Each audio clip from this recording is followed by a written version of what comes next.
নমস্কাৰ মই মজিদ বন্ধুসকল পলকতা চাওক আজি 9টা গুৰুত্বপূৰ্ণ খবৰ প্ৰথমটো খবৰ বিধানসভাত উত্থাপন হল বহু বিবাহ বিৰোধী বিধেয়ক এতিয়াৰ পৰা পুৰুষে দ্বিতীয় বিবাহ কৰিলেই 7 বছৰ পৰ্যন্ত হ'ব জেল ৰাজ্যত আৰু নচলিব বহু বিবাহ মুখ্যমন্ত্ৰী ডক্টৰ হিমন্ত বিশ্ব শৰ্মাই সদনত উত্থাপন কৰিলে এই বিধেয়ক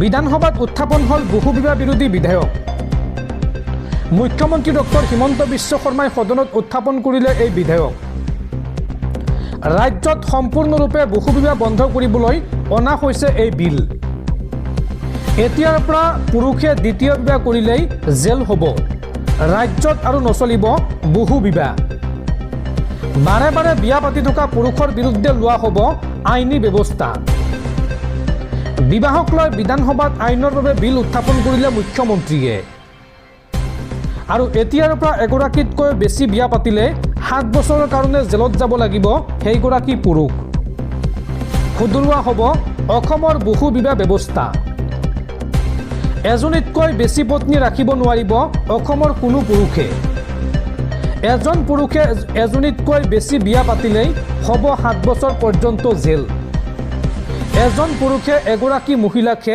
বিয়া কৰাব পাৰিব বহু বিবাহ ৰোধ আৰু মহিলাৰ সুৰক্ষাৰ বাবে অসম চৰকাৰৰ এই ডাঙৰ পদক্ষেপ পৰৱৰ্তী খবৰ পবিত্ৰ মাৰ্ঘেৰিটা আৰু ৰিণিকী ভূঞা শৰ্মাক গ্ৰেপ্তাৰ নকৰালৈকে জুবিন গাৰ্গৰ মৃত্যুৰ তদন্ত প্ৰক্ৰিয়া সম্পূৰ্ণ নহয় অসম বিধানসভাৰ শীতকালীন অধিৱেশনৰ প্ৰথম দিনাই বিধানসভাৰ চৌহদত উপস্থিত হৈ এই মন্তব্য বিধায়ক অখিল গগৈৰ পৰৱৰ্তী খবৰ ঘোষণা কৰা হ'ল ICC T20 বিশ্বকাপৰ দিন অহা 7 ফেব্ৰুৱাৰীৰ পৰা অনুষ্ঠিত হ'ব বিশ্বকাপ ক্ৰিকেট ভাৰত আৰু শ্ৰীলংকাত অনুষ্ঠিত হ'ব এই মহাৰণ আৰু এইবাৰ 20টা দলে যোগ্যতা অৰ্জন কৰিছে T20 বিশ্বকাপলৈ উদ্বোধনী মেচত মুখামুখি হ'ব ভাৰত আৰু আমেৰিকা 8 মাৰ্চত আহমেদাবাদত অথবা কলম্বোত হ'ব ফাইনেল মেচ দৰ্শকসকল আৰু বহুতো গুৰুত্বপূৰ্ণ খবৰ আছে তাৰ আগতে আপোনাক জনাও যে যদি আপুনি এতিয়ালৈকে এইটো ভিডিঅ'ত লাইক কৰা নাই তেন্তে এতিয়াই ভিডিঅ'টোত লাইক কৰি দিয়ক আৰু এনেকুৱা ধৰণৰ ভিডিঅ'সমূহ নিতৌ চাবলৈ চেনেলটো ছাবস্ক্ৰাইব কৰি কাষত থকা বেল আইকনটো প্ৰেছ কৰি ৰাখক পৰৱৰ্তী খবৰ ঋণত ডুবিছে অসম চৰকাৰ 31 মাৰ্চ 2025 অসম চৰকাৰে লোৱা মুঠ ঋণৰ পৰিমাণ হৈছে 1,54,333.49 কোটি টকা অৰ্থাৎ জনমূৰি ঋণৰ পৰিমাণ হৈছে 42,418 টকা অৰ্থাৎ অসমৰ প্ৰতিজন নাগৰিকৰ মূৰৰ ওপৰত বৰ্তমান আছে 42,418 টকাৰ ঋণ বিধানসভাত এই তথ্য দাখিল কৰিছে অসম চৰকাৰে পৰৱৰ্তী খবৰ জুবিন গাৰ্গৰ মৃত্যু সন্দৰ্ভত বৃহৎ খোলসা অসম বিধানসভাৰ মজিয়াত সদনৰ মজিয়াত বিস্ফোৰক মন্তব্য ৰাজ্যৰ মুখ্যমন্ত্ৰী হিমন্ত বিশ্ব শৰ্মাৰ জুবিন গাৰ্গক নিক্ষেপ কৰাৰ ষড়যন্ত্ৰ কোভিডৰ পূৰ্বৰ পৰাই চলিছিল বিধানসভাত এই বিস্ফোৰক মন্তব্য মুখ্যমন্ত্ৰী হিমন্ত বিশ্ব শৰ্মাৰ জুবিন গাৰ্গৰ হত্যা সন্দৰ্ভত বৃহৎ খোলসা বিধানসভাৰ সদনৰ মজিয়াত জুবিনক এজনে হত্যা কৰিছিল আৰু 5 জনে সহায় কৰিছিল এই মন্তব্য মুখ্যমন্ত্ৰীৰ সদনৰ মজিয়াত এই বিস্ফোৰক মন্তব্য মুখ্যমন্ত্ৰী হিমন্ত বিশ্ব শৰ্মাৰ মুখ্যমন্ত্ৰীগৰাকীয়ে কয় যে জুবিন গাৰ্গক নিক্ষেপ কৰাৰ ষড়যন্ত্ৰ চলিছিল কোভিডৰ পূৰ্বৰে পৰা আমাৰ হাতত হত্যাৰ প্ৰমাণ মজুত আছে এই মন্তব্য মুখ্যমন্ত্ৰীৰ আৰু এটা গোচৰ ৰুজু কৰি সকলো তদন্ত কৰিম এই মন্তব্য কৰে মুখ্যমন্ত্ৰী হিমন্ত বিশ্ব শৰ্মাই লগতে CIDক এই সন্দৰ্ভত নিৰ্দেশ দিছো বুলি মন্তব্য কৰে মুখ্যমন্ত্ৰীগৰাকীয়ে মুখ্যমন্ত্ৰীয়ে লগতে কয় যে জুবিন গাৰ্গৰ মৃত্যুৰ গোচৰৰ তদন্ত ফাষ্ট ট্ৰেক আদালতত হ'ব ফাষ্ট ট্ৰেক আদালতত বিচাৰৰ বাবে ন্যায়াধীশক আবেদন কৰিম আৰু বিজেপিক পৰাজিত কৰিবলৈ জুবিন গাৰ্গক ইছ্যু নকৰিব বিৰোধীক এই আহ্বান মুখ্যমন্ত্ৰী হিমন্ত বিশ্ব শৰ্মাৰ মুখ্যমন্ত্ৰীগৰাকীয়ে লগতে কয় যে বিহু কমিটিসমূহক নামাতিলে জুবিন গাৰ্গৰ মৃত্যুৰ গোচৰৰ তদন্ত সম্পূৰ্ণ নহয় গতিকে বিহু কমিটিক মাতিবই লাগিব বিধানসভাৰ মজিয়াত এই বিস্ফোৰক মন্তব্য কৰিছে ৰাজ্যৰ মুখ্যমন্ত্ৰী হিমন্ত বিশ্ব শৰ্মাই পৰৱৰ্তী খবৰ দুজনীকৈ বিয়া কৰাব পাৰিব BTCত বেলেগ ঠাইত বেন কৰিলেও BTCত দ্বিতীয় বিবাহত বেন কৰা নাই। BTCত এজন পুৰুষে দুটাকৈ বিয়া কৰিব পাৰিব। এই মন্তব্য BTC চিফ হাগ্ৰামা মহিলাৰীৰ। পৰৱৰ্তী খবৰ, SIRৰ নামত বিজেপিয়ে যদি পশ্চিমবংগৰ লোকৰ ওপৰত হাৰাশাস্তি কৰে তেন্তে সমগ্ৰ ভাৰত কঁপাই দিম। কেন্দ্ৰীয় চৰকাৰ আৰু বিজেপিক এই হুংকাৰ পশ্চিমবংগৰ মুখ্যমন্ত্ৰী মমতা বেনাৰ্জীৰ। আমাৰ পশ্চিমবংগক আঘাত কৰিলে সমগ্ৰ ভাৰতত বিজেপিক কঁপাই দিম। এয়া মনত ৰখাটো ভাল। SIR বিৰোধী সমদলত এই বিজেপিক এই প্ৰত্যাহ্বান পশ্চিমবংগৰ মুখ্যমন্ত্ৰী মমতা বেনাৰ্জীৰ।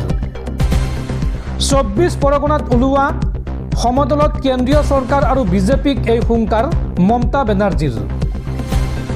নিৰ্বাচন আয়োগ নিৰপেক্ষ হওক বুলি নিৰ্বাচন আয়োগক সকিয়নি মমতা বেনাৰ্জীৰ।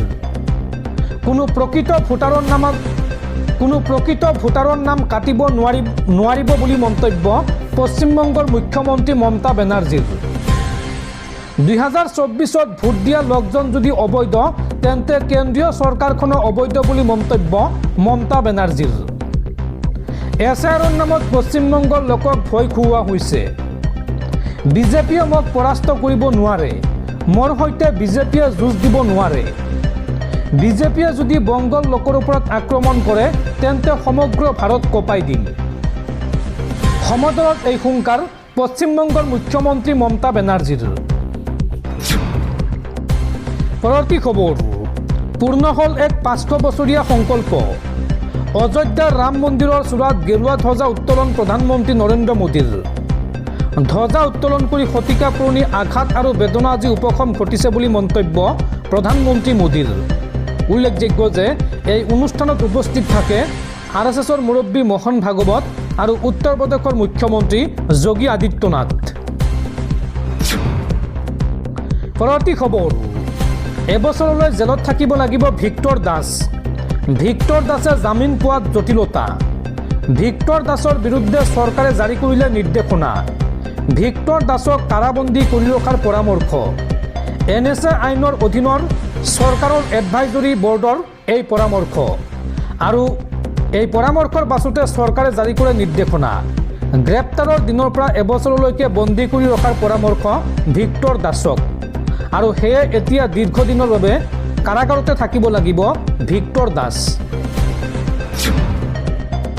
পৰৱৰ্তী খবৰ, 2026ত অসমত হ'ব NDAৰ চৰকাৰ আৰু আমি NDAৰ মিত্ৰদল হিচাপে আগন্তুক নিৰ্বাচনত অৱতীৰ্ণ হ'ম।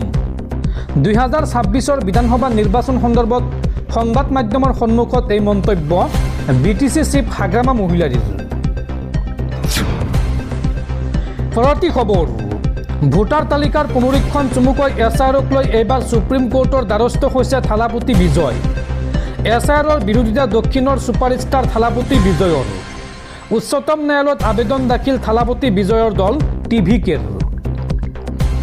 ভোটাৰ তালিকাৰ পুনৰীক্ষণক লৈ SCৰ দ্বাৰস্থ অৰ্থাৎ সুপ্ৰিম কোৰ্টৰ দ্বাৰস্থ হৈছে থালাপতি বিজয়।